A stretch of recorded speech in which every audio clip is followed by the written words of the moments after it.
tutorial voglio mostrarvi come realizzare questo fantastico vestito che io ho deciso di chiamare Aurora. Per poterlo realizzare io ho utilizzato una sola cake del Muffin Magic Drops della Stelly Yarn e il colore che ho scelto io è questo qui, guardate che meraviglia, che ha queste sfumature del rosa, del lilla, è bellissimo, molto particolare. E come vi dicevo io ho utilizzato una sola cake. Voglio farvi vedere anche altri colori presenti sul sito. Ci sono sia tinta unita e vedete qui abbiamo il bianco con il lame dorato e che altre sfumature come questo fantastico che ha il verde, il viola e il blu, ma ce ne sono veramente tanti. Ora per quanto riguarda le taglie più grandi delle mie, taglia M, voi con una sola cake comunque riuscite a fare il vestito. Questo perché della mia cake a me ne è rimasta un po', quindi una taglia M può fare tranquillamente il vestito, a meno che non desideriate fare la gonna ancora più larga della mia e fare anche le maniche più lunghe. Io ho deciso di fare 3/4 perché voglio indossarla con molti bracciali e quindi ho preferito non farla troppo lunghe le maniche. Però se volete fare le maniche più lunghe, il vestito ancora più largo, perché ti possono fare tantissimi aumenti,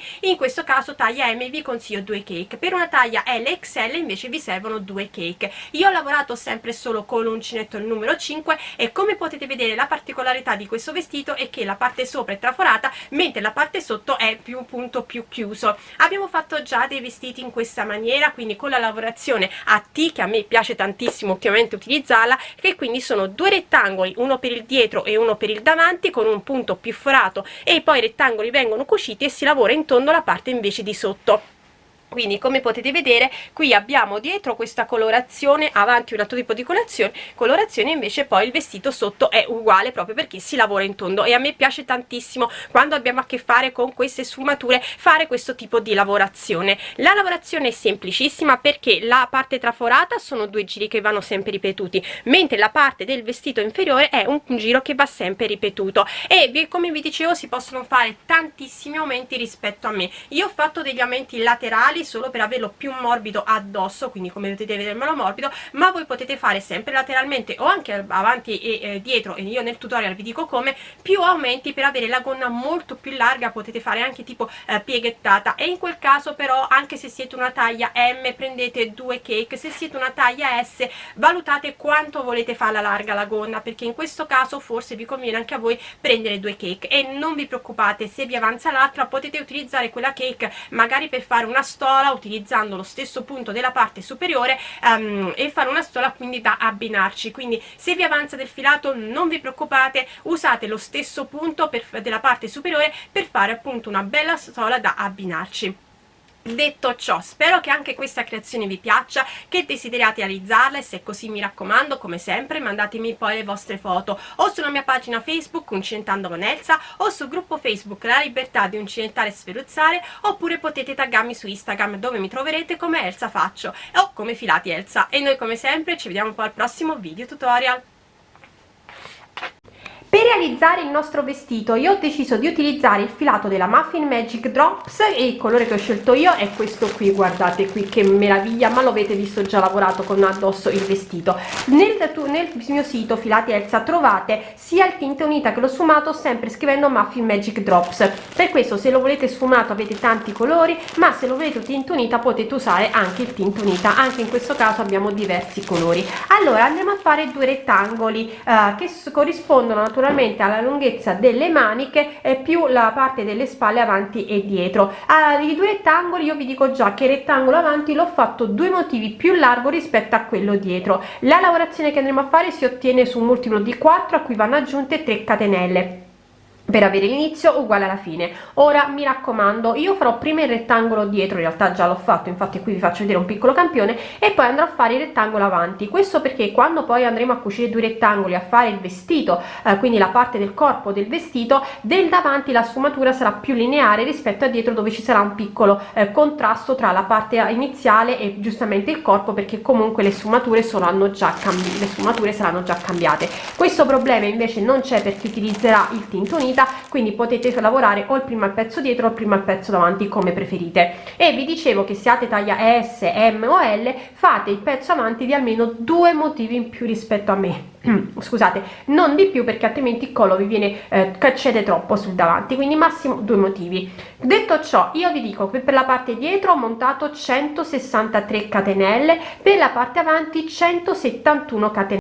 Per quanto riguarda le taglie, allora taglia M io vi direi di andare a montare rispetto a me per la parte dietro 4 motivi in più, in modo da averne uno in più per lato e 2 per il dietro, per la parte centrale, oppure montate le mie stesse catenelle se volete fare le maniche un po' più corte, mentre per la parte avanti ne andate a montare 6 in più. Taglia L invece ne montate direi 6 in più dietro e 8 in più davanti, sempre avendo quei 2 motivi in più rispetto a quello dietro. Però ripeto, mettete quante catenelle volete in base a quanto volete che siano lunghe le vostre maniche. Detto ciò, quindi possiamo andare a fare la nostra lavorazione. I giri da fare sono 2 e iniziamo subito. Andiamo a fare 2 catenelle che sono sta prima maglia alta, saltiamo la prima catenella, entriamo nella seconda e andiamo a fare la nostra seconda maglia alta. Quello che faremo adesso lo faremo per tutto il giro. 2 catenelle, salto una catenella, entro nella seconda e vado a fare una maglia bassa. 2 catenelle, salto una catenella, entro nella seconda e vado a fare una maglia alta. 2 catenelle, salto una catenella e ricomincio da capo, quindi vado a fare una maglia bassa. 2 catenelle, salto una catenella, entro nella successiva e vado a fare una maglia alta.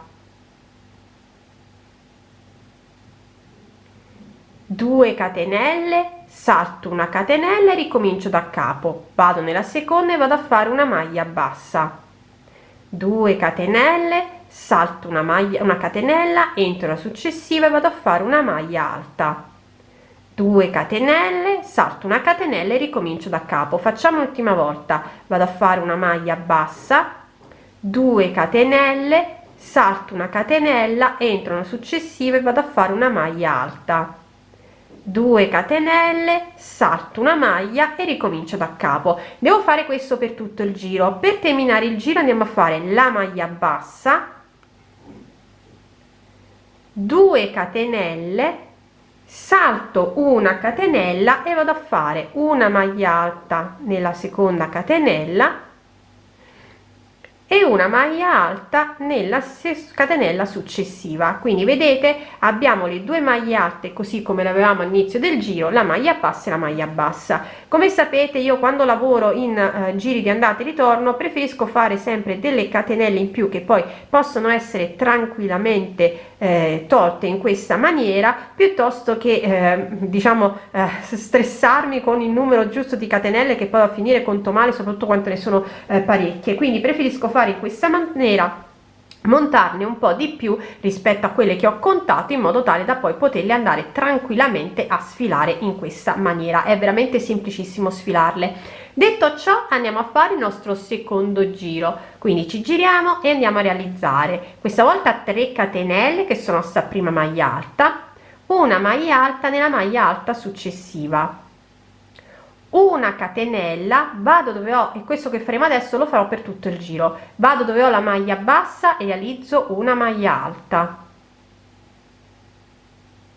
2 catenelle, vado dove ho la maglia bassa e la maglia alta e realizzo una maglia bassa, 2 catenelle, ricomincio da capo, una maglia alta dove ho la maglia alta, 2 catenelle, una maglia bassa dove ho la maglia alta, di nuovo 2 catenelle, maglia alta sopra la maglia bassa, 2 catenelle, maglia bassa sopra la maglia alta, e devo fare questo per tutto il secondo giro. 2 catenelle, maglia alta sopra la maglia bassa, 2 catenelle, maglia bassa sopra la maglia alta, 2 catenelle e vado a fare una maglia alta sopra la maglia alta. Devo terminare il secondo giro, vado a fare una catenella, una maglia alta sopra la prima maglia alta, una maglia alta nella terza catenella che corrisponde alla mia prima maglia alta.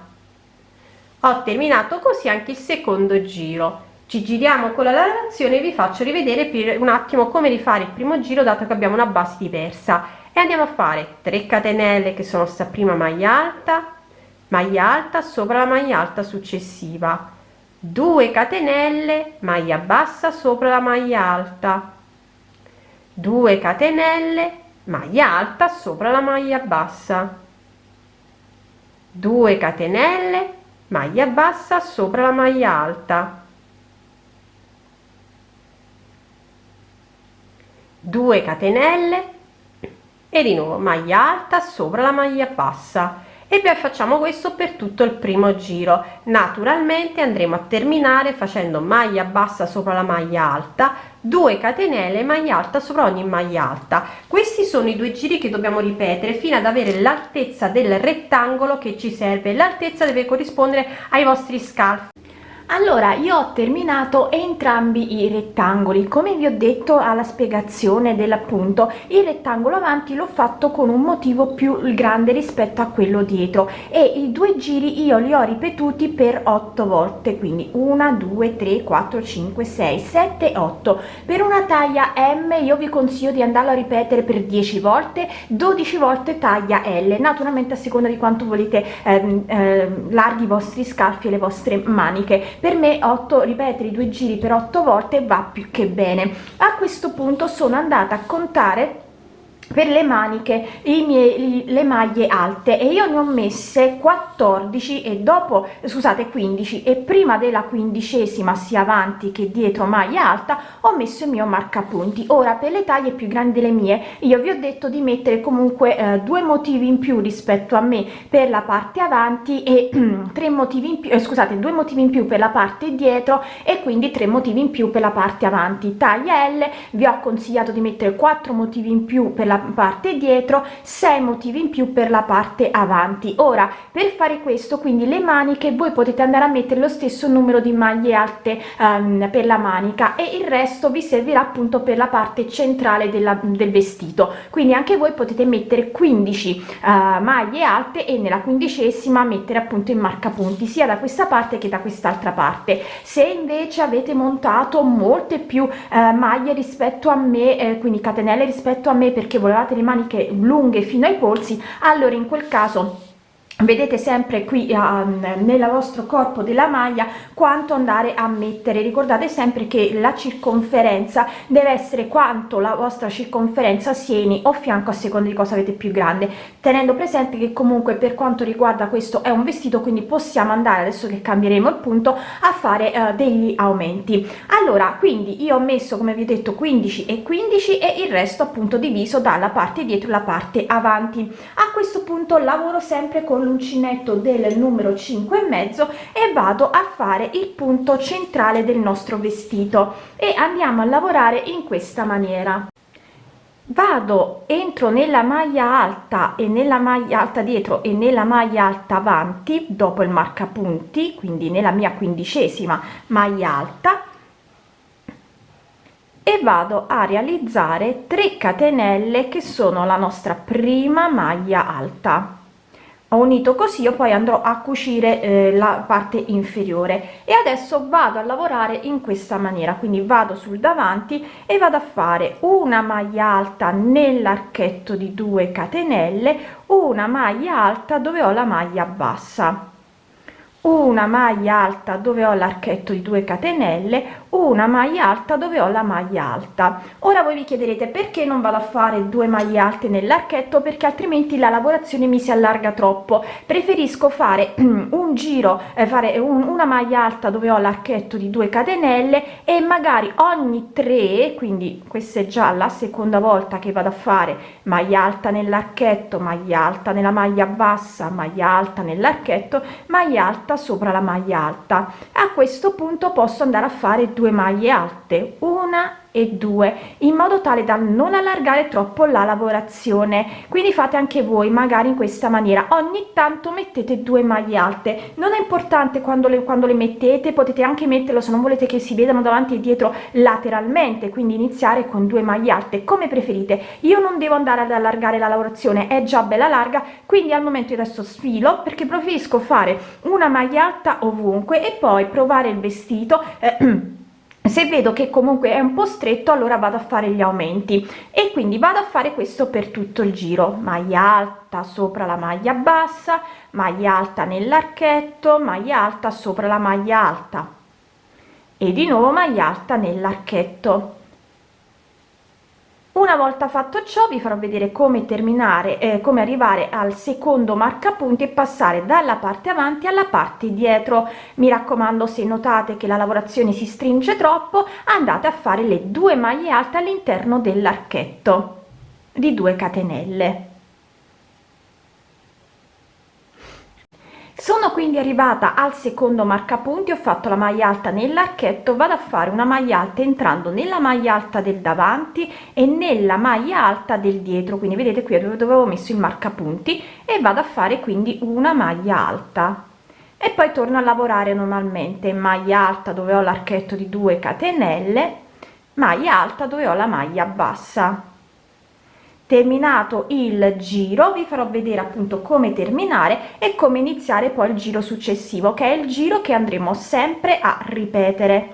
Quindi io adesso continuo a lavorare e poi vi farò appunto vedere come terminare il giro e come iniziare poi il giro successivo, che è il giro che andremo sempre a ripetere. Allora, sto terminando il giro, entro nella terza catenella iniziale, che qui ho leva la mia prima maglia alta, e vado a fare una maglia bassissima. Ora il giro che andremo sempre a ripetere: 3 catenelle che sono sta prima maglia alta, vado nel filo dietro e vado a fare la mia maglia alta e rilievo sul dietro, e devo fare questo per tutto il giro. Quindi prendo il filo, vado dietro e vado a fare la mia maglia alta in rilievo e continuo così. Prendo il filo, vado in maglia alta e rilievo dietro, prendo il filo, maglia alta e rilievo dietro, e ripeto, vado a fare questo per tutto il giro, ed è il giro che andrò sempre a ripetere per avere una lavorazione diciamo più chiusa. Mi raccomando, se dovete fare degli aumenti, qui è semplicissimo, perché basta fare 2 maglie alte in rilievo nello stesso punto, così vedete. Quindi se dovete fare un aumento potete farlo tranquillamente in questa maniera, e potete fare gli aumenti sia lateralmente che avanti, dove volete, a seconda di quanti aumenti dovete fare. Io, lo sapete, preferisco farli sempre lateralmente se sono pochi aumenti, perché così davanti non si vedono, però voi potete, se ne sono tanti, potete farli dove volete. L'importante appunto è andare a fare 2 maglie alte in rilievo dietro nella stessa maglia alta di base, e questo è il giro che va sempre ripetuto. Io naturalmente vi dirò quante volte sono andata a ripeterlo, se ho fatto degli aumenti, a che giro sono andata a farli, quindi vi dirò tutto, e naturalmente alla fine vi dirò quanto mi è venuto lungo. Dovrebbe comunque uscirmi un bel vestito lungo, perché guardate qui quanto ancora filato mi manca, però vediamo anche con gli aumenti. Quindi detto ciò, io adesso continuo a lavorare. Il giro, come vi ho detto, è sempre questo, quindi la lavorazione sul dietro in rilievo sul dietro, e naturalmente, come vi ho detto, vi farò sapere se ho fatto degli aumenti e a che giro sono andata a farli. Allora, ho terminato di fare il mio vestito, ho fatto un totale di 57 giri. Dal 20° sono andata a fare gli aumenti lateralmente. Ho messo il marcapunti dove ho la maglia in verticale con quella che ho chiuso i due rettangoli, quindi quella che mi fa inizio e fine giro, e dall'altra parte dove appunto è proprio andando in verticale la maglia alta. E nella maglia alta prima e in quella dopo sono andata a fare il mio aumento facendo 2 maglie alte nella stessa maglia di base, quindi in quella prima e in quella dopo, nella maglia alta che, ripeto, è quella in perpendicolare alla maglia alta che abbiamo fatto per chiudere la lavorazione dei 2 rettangoli sia a destra che a sinistra. Ho iniziato a fare questo dal 20° giro, e ogni 2 giri, quindi nel 20° ho fatto l'aumento, e naturalmente l'ho fatto sia a destra che a sinistra, quindi 2 maglie alte prima e dopo la maglia alta, diciamo ai lati, e ho fatto questo per 5 volte, facendo ogni 2 giri l'aumento. Quindi nel primo giro facevo l'aumento, nel secondo giro non lo facevo, e di nuovo nel primo giro ho fatto l'aumento, e ho fatto questo per 5 volte. E per me come lavorazione per l'aumento della gonna va più che bene, perché la volevo morbida ma non volevo troppo larga. Però voi potete fare tutti gli aumenti che desiderate. Come vi dicevo, io in totale alla fine ho fatto 57 giri, come lavorazione, come lunghezza per me va più che bene. Adesso devo andare a cucire le maniche. Per quanto riguarda la cucitura, allora io sopra sono andata a cucire per 48 centimetri, quindi partendo dall'esterno verso l'interno 48 centimetri, e sotto ho cucito fino a dove avevo il marcapunti. Ho fatto questo sia a destra che a sinistra. Lo scollo non è larghissimo, è largo ma non larghissimo, perché non volevo uno scollo troppo largo, quindi anche questa creazione è terminata.